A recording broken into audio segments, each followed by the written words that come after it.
KBG and will look for that full sweep in exchange for that reverse sweep they have witnessed during the tournament. This is the drafting phase, game number 2. KBG has decided to go in towards blue side.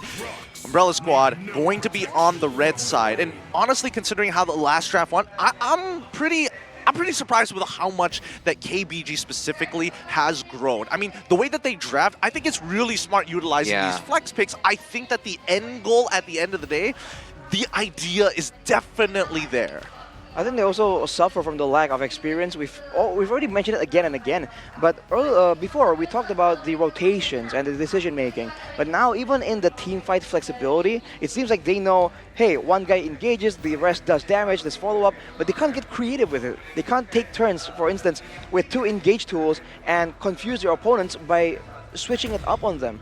How many months has it been since they have access to the game? I think it's like what, 3-ish?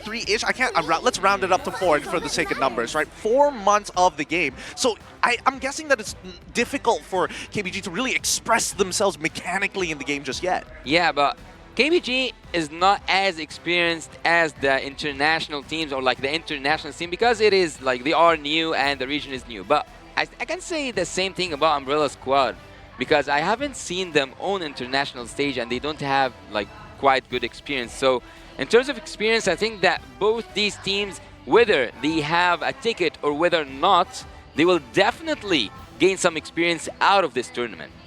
Well, here's a fun fact. Nolan. This is Nolan's 14th ban in the tournament Wow. out of 17 games this wildcard. He's currently the highest, followed by 1-1 and Matilda with both 12 bans.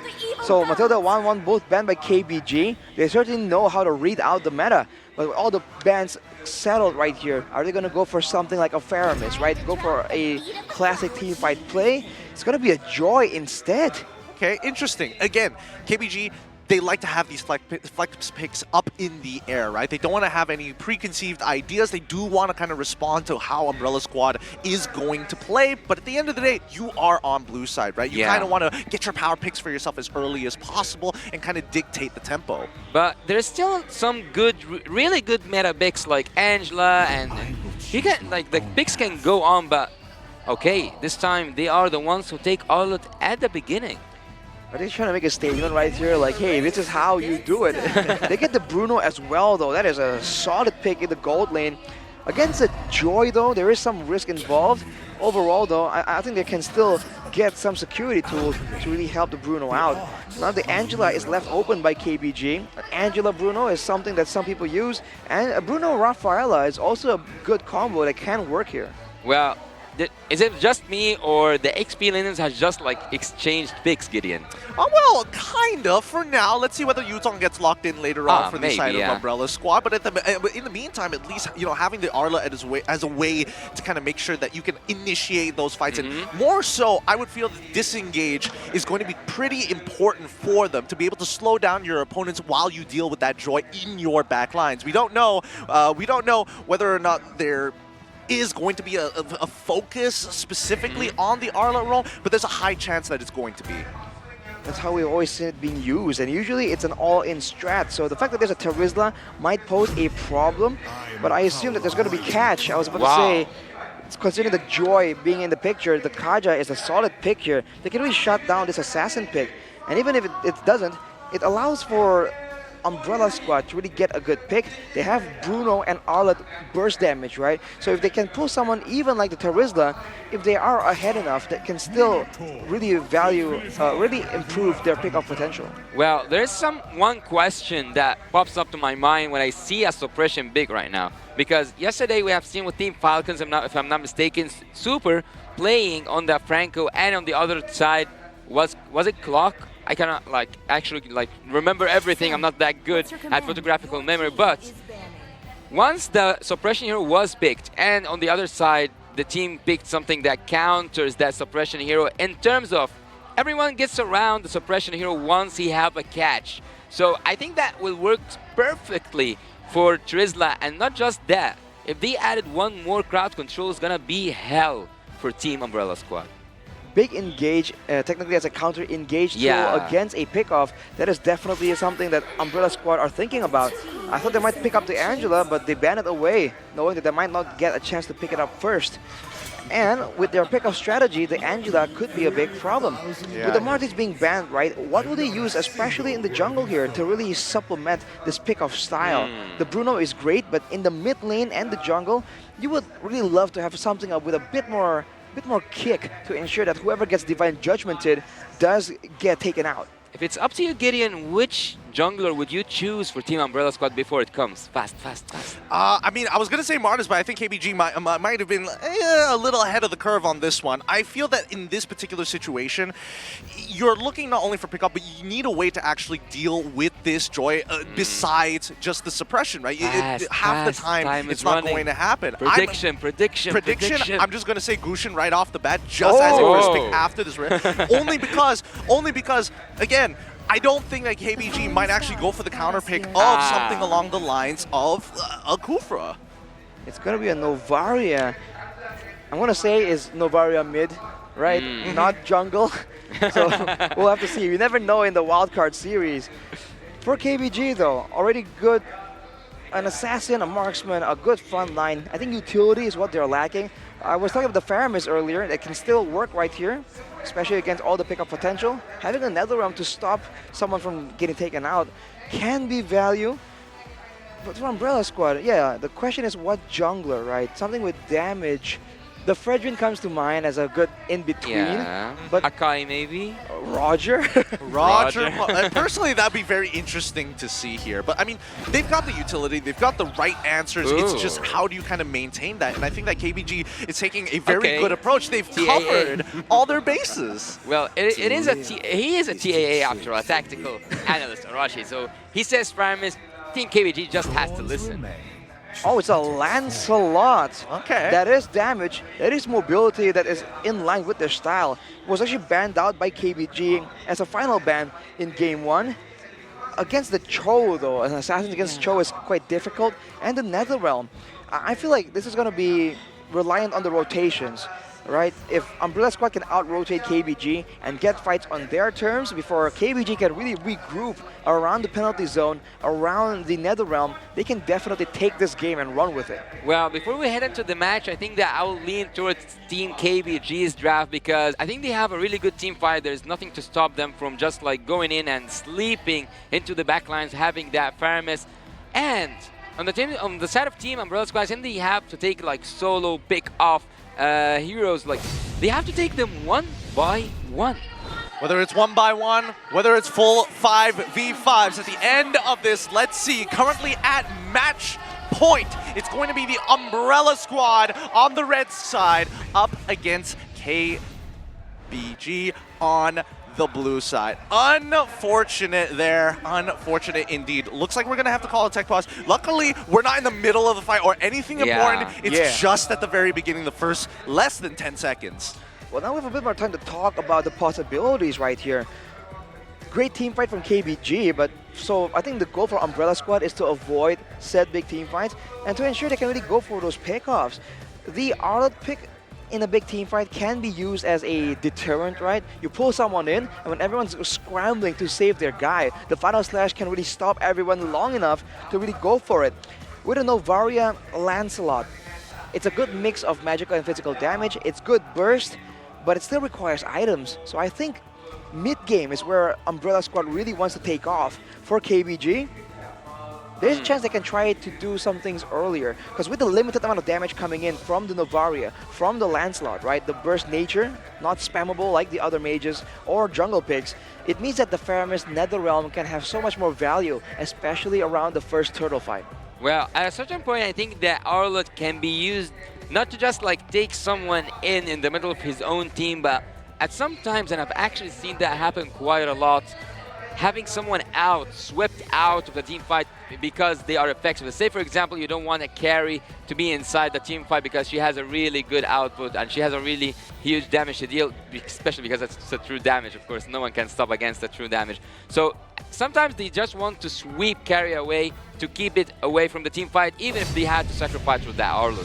Boys, you make some really good points here. In the early stages of this game, it's going to be really important for Umbrella Squad to really sit and protect their laners as much as they can until they hit that mid game. KeepBest Gaming, on the other hand, if they want to start getting aggressive, they're going to need to hit their level 4s too. But in the meantime, these level 1s, it's all about the information. Looking at the battle spells as well, you can see the Purifies for Lumu on the Faramis. That's definitely the way to go. In the mid lane, it's going to be dangerous, especially against this Kaja right here. Wait, if he gets... Is that a Kaja with the blue buff? That was a Kaja with the blue buff, right? Oh, he stole it. Fangor actually gets the pick off. It seems like he's very adept on that Kaja, which is dangerous, right?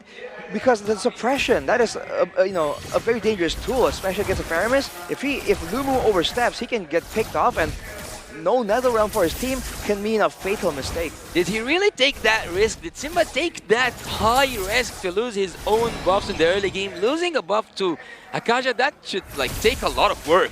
It does, but now Marl is getting right on top of Tides. No way to get out. Fangor slows him down, and now Lumu is on the run. Simba can only do so much, but he's not level 4, so no access to the electrifying beats. He got under the skin of Faramis. He actually used that Purify so fast. He used it very early, just in case something gets thrown out at him. But the early game damage potential, I think KeepBest Gaming were just really underestimating it.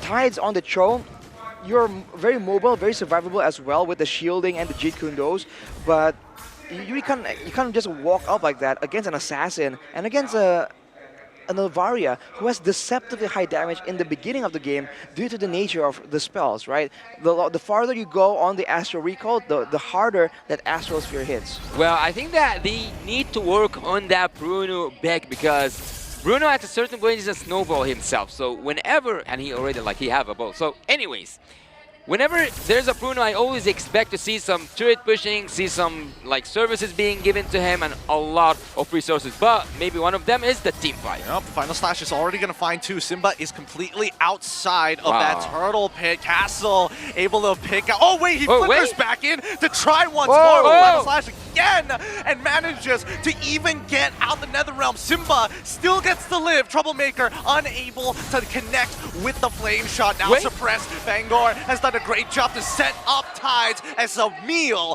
for his boy Marl. I was about to say no casualties so far, it's just a turtle, but there's a kill.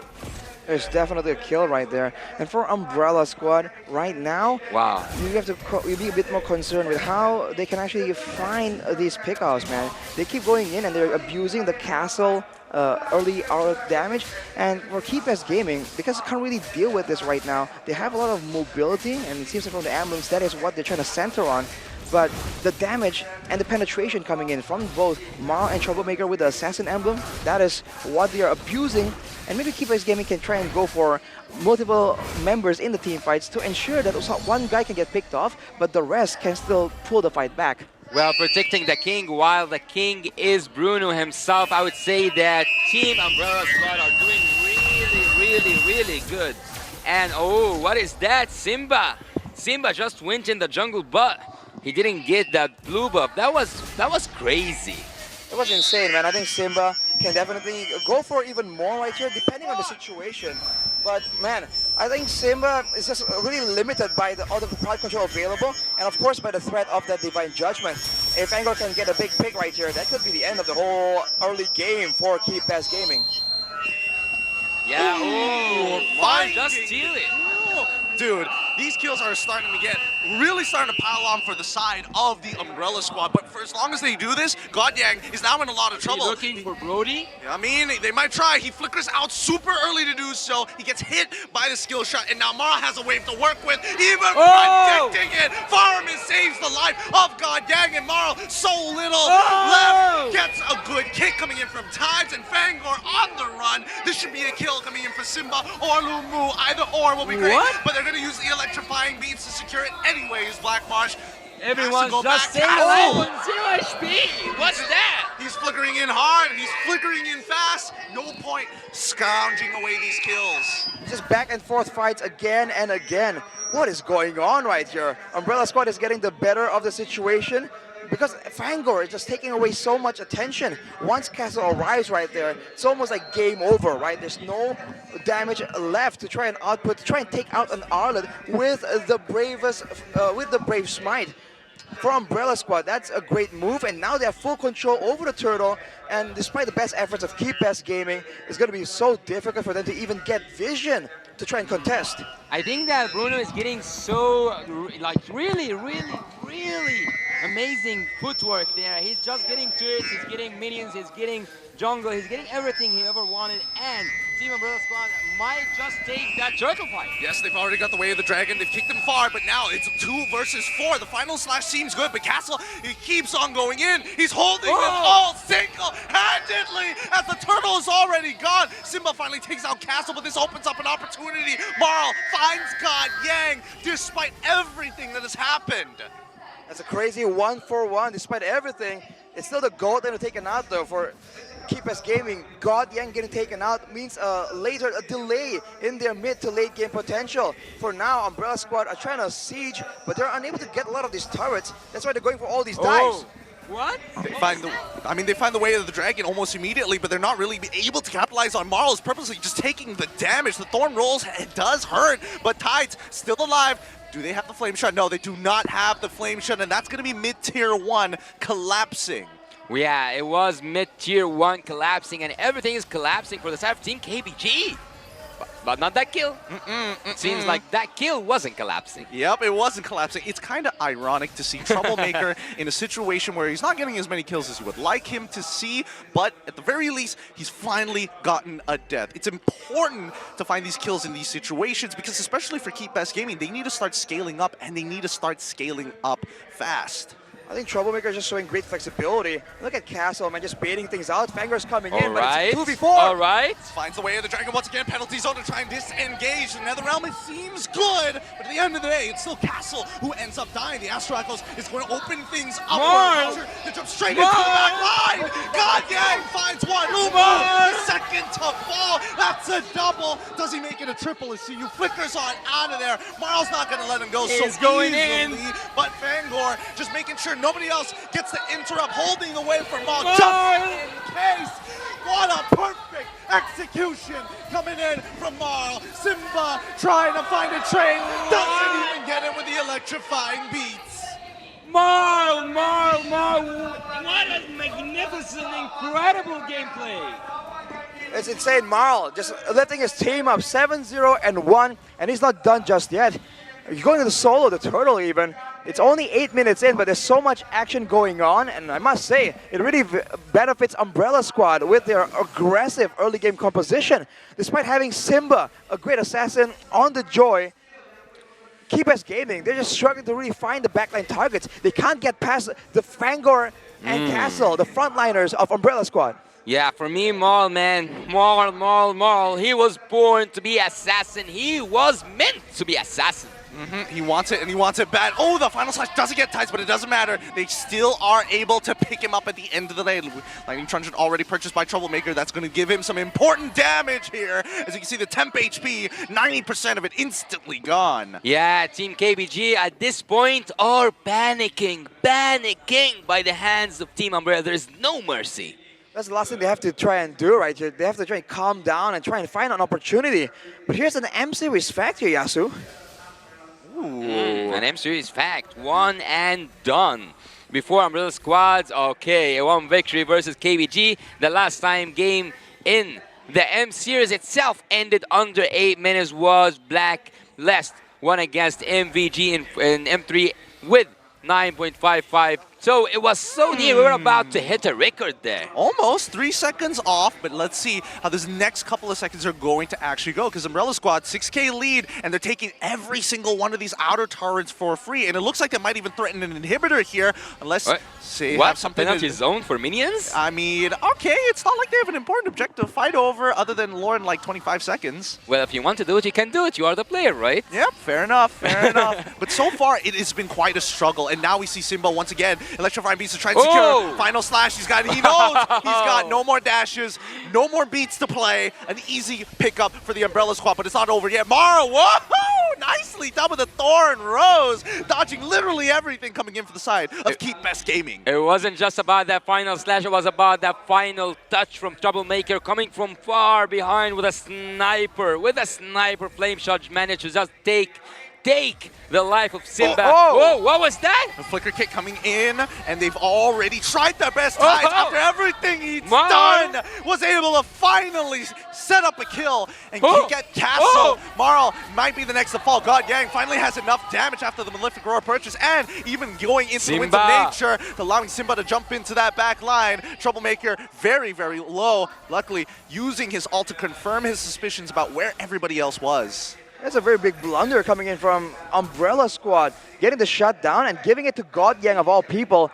Not the ideal result of a base attack, but now with the Lord coming in, they can try and make something happen. But this is the problem when you have a Kaja.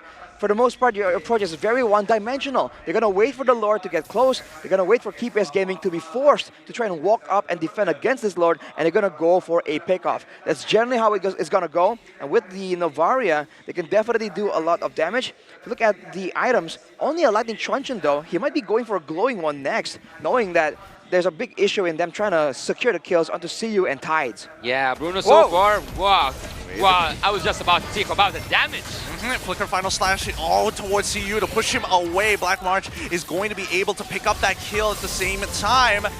Good, perfect execution here. This should be an inhibitor take for the side of the Umbrella Squad. I don't see a lot of answers for Keep Best Gaming to maintain against this type of pressure. Finish? It could be a finish. The Lord is cracking down on the inhibitor from the bottom side, and now they slowly move up. Top inhibitor is next to fall. Tides looking for an opportunity, but Marl isn't going to give it to him just yet. I think the Umbrella Squad should start backing off soon, but Castle has something else to say. He gets kicked away, canceling his final slash, almost connecting onto 4. Good Astral Recall coming in from Troublemaker, and now Castle all by himself. No disengage, forced to go back in again. He finally gets the final slash off the God Yang. Winds of Nature is going to keep him alive, but it's too late. The Black March is here. Oh my god, man. Oh my god, what was that damage? I'm telling you since the beginning, watch that Bruno, watch that footwork. He's just working out through the whole game, getting so fed. Only one member down though for Keep Best Gaming. It's a 3v4, but Umbrella Squad, they're not backing up. Franco might be looking for another pickoff. And Black March's damage, man, that is insane. Especially against Lumu. 2 hits, I think, took him down below half HP. Fortunately for Keep Best Gaming, they're able to stave off the aggression, and they're gonna live to fight another time. At 30 minutes though, Umbrella Squad, now they're kind of feeling the heat. The late game ain't bad, man, with a Bruno and a Novaria, but the Arlott and the Lancelot does fall off a bit, and the Netherrealm becomes even more important the longer the game goes on. I see a conceal there. What are they planning to do? Not quite much, just changing position, right? Yeah, I think it was just changing a position. They want to flex their, like, you know, legs and stuff. Base? They got to stretch it out a little bit. Their base will eventually, they're going to have to base eventually. They've got no inhibitor tyrants, 3 pushing waves. I feel like Umbrella Squad, they've basically got the nuts at this point, right? It's very difficult to lose from this position. No mercy whatsoever. Well, they can have the intel advantage, they can have the pickup advantage as well. Keep Best Gaming, they just have to get the right person, right? If they cheat 1-for-1 with the Netherrealm as well, they need to get towards the backline, towards Black March maybe. Ooh. Oh, they pull CU, but now here comes the Fabius to protect everybody. Jumping on in with the penalty zone, catches them all. Marl's able to take out CU, but Black March had to go as a trade, a 1-for-1 trade. Not very worth it. Not very worth it for the Umbrella Squad, but now evens up with the help of a Lord take. An enhanced Lord there was brought to you by Career and will be brought to you by Umbrella Squad in the mid lane, and they might just finish what they started because Umbrella Squad so far has been in charge of every single movement in the game. But there's a bit of a weakness here that is spotted, man. Keep Best Gaming, the fact that they're able to get Black March in that fight is great for them. Gold swing wise, it's also good for them in planning out their next fight. Oh, Simba! Oof, Simba almost gets taken out. But if they can trade him for Black March perhaps in a fight, they can win. Tides just couldn't get the angle for the way of the dragon. He knew it, so he didn't even bother clicking it. He's holding on to his ult, but he gets pulled on back with the final slash, and Castle is unrelenting. CU now have to disengage the rest of his team, but the same problem occurs. He has no means of escape. Marl is going to take him out first, but now with the Lord at their base, with Lord-empowered minions marching right up to their front door, KBG is hoping that Umbrella Squad make a mistake. They are just holding them inside that base behind that Crystal team. KBG have nothing to do but to defense. Vanguard flickers and finds the Divine Judgment into the perfect execution, into the final slash, and Black March gets the free hit for days. KBG is going to be dropping this. Umbrella Squad take the game 2-0. An insane conclusion right there. A pick-off for the ages from Fangor, man. Getting the Faramis, the Purify doesn't matter, and with the burst damage supplemented by his team, the game plan was solid, the execution was solid for a while. Problems were happening, but in the end, the Umbrella Squad has defeated KBG. Yeah, it seems after all, losing the first game for Team KBG wasn't a lucky charm at all. It was just, let's say, a pattern that Team KBG won. Maybe if they won the first game, they will take it to a full sweep. Who knows? Maybe even like start a game and then reverse sweep like Team. No, I'm not gonna say Umbrella Squad because Umbrella Squad already has proven me wrong before I continue the sentence. Now they have won the first game and the second game in a row. Absolutely. Really good stuff coming in from the Umbrella Squad. I love seeing them confident. I love seeing them so sporadic with the way that they play. And more importantly, the fact that we're getting so much love on this Arlet makes me so happy. You're a big fan of the Arlet? Oh yeah, I'm a big fan of the Arlet.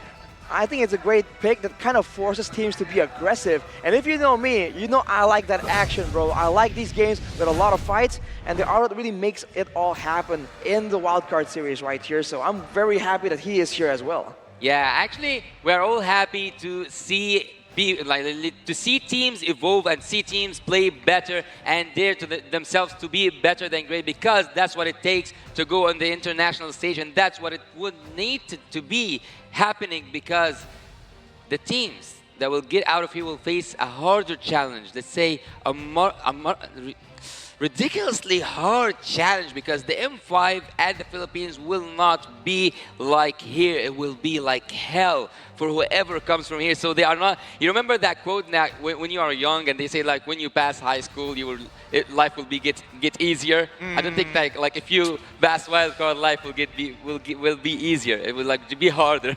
It'll be a lot harder, man. They're going up against teams that are a lot more polished, where the name of the game is no longer just to make plays. It's also to try and make your opponents make mistakes. That's where the highest level is, right? When teams are so good, they can make sure that their opponents have no choice but to make a mistake. That's the A game that we're looking at in the Philippines. So teams right now, they're doing great, but they have to remember that their end target isn't here. Their end target lies even further away, and they have to keep their eyes on the prize.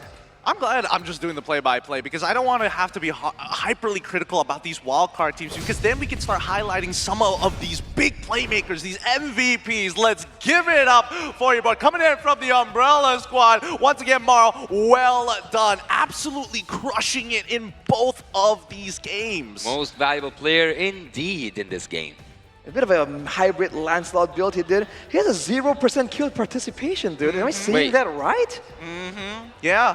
Yeah, he's nasty with it. What? Those look, they're not kills. He has so many kills, it just broke the stats. No, there's a reason why his ult it's literally in the name. It's a perfect execution, not a perfect kill. That's why it's not a participation award here. He doesn't need none of that. Even went with the full all-in damage build right here, even with the killing spree in the end. Usually you would go for a bit of a different emblem for a bit more utility, etc. But with this hybrid build, he was just confident enough. He was going in again and again. So let's take a look at some of the highlights from Grab right here, where in the early game he was able to use that damage very efficiently, and he's landing his spells despite all the mobility, particularly from Tide here, trying to outplay him. And his diving in and out under the turret is part of why it's so difficult for KBG to really regain their footing in the game, right? They're looking for a safe zone, but nowhere is safe when Marl just keeps going at you. Well, there's no safe place for Team KBG, to be honest, because the first game was almost a dominant game for Team Umbrella Squad, and then when you hit to the second game, again, It is a dominant game. How do you prepare for something this, well, I don't want to say wild, but this unorthodox, right? Because at a certain point, you would imagine that a lot of your instincts would tell you, hey, just back away. And that's something that Umbrella Squad literally never does. And that's why when you look at Castle, hey, it's a good time to start moving back. No, he goes in even harder, which I think KBG really got caught off guard a multitude of times with how devoted they are to just fighting in their back lines. I think it's also the fact that Umbrella Squad, they are absolutely willing to take fights outnumbered, right? They're willing to try and test their mechanics. Like that right there. Castle, I guess he is stuck in the base, but he is just going in 1v4, no HP, and he's like, you know what? Let's see what's the best thing I can make out of the situation. And the fact that they're willing to just go so riskily in means that for KBG, they're constantly wondering, hey, this is going well, but is it okay? And that hesitation is what makes it so difficult for them to find some moments to try and turn the game around. That's why, be like Castle. Get your ult canceled like 5 times and still commit, and still commit even harder to get the 6th one off. Well, Castle has let's say an iron heart, because this guy fears nothing. He doesn't even fear death. He just goes in, he just initiates, he just sacrifices himself. As I told you, they use him to the best, and as I told you at the beginning, at the very beginning, the #1 rule at Team Umbrella Squad is just trust Castle. And never back away. Because even Castle, right, he went with the tank emblem right here, not the fighter emblem. So he's not going for a lot of more damage or regeneration. He wants to be as tanky as possible, because he knows he's going to be in the front. And he went with the Wilderness Blessing to ensure that he can keep up with the team, right? The Novaria, the Lancelot. There's a lot of mobility right here that he needs to keep up with, and maybe even to a degree, getting more movement speed to move out along with his team. He went with the Vitality to really capitalize on the kit, right? The regeneration coming in from the Vengeance, and that was a big problem, especially in the early game, without any consistent source of DPS, right? Faramis, Joy, these are all burst damage heroes. The real DPS kind of is God Yang, but even then, compared to a Bruno, for example, the Brody is a lot more burst heavy. So when Castle can regenerate so much HP, it makes it so difficult for him to get taken down. When I remember the game, when I rewound it inside my head, do you think that at the early game pressure from the Kaja taking that blue buff and Simba just betting that he wouldn't need to use his retribution actually affected the early game?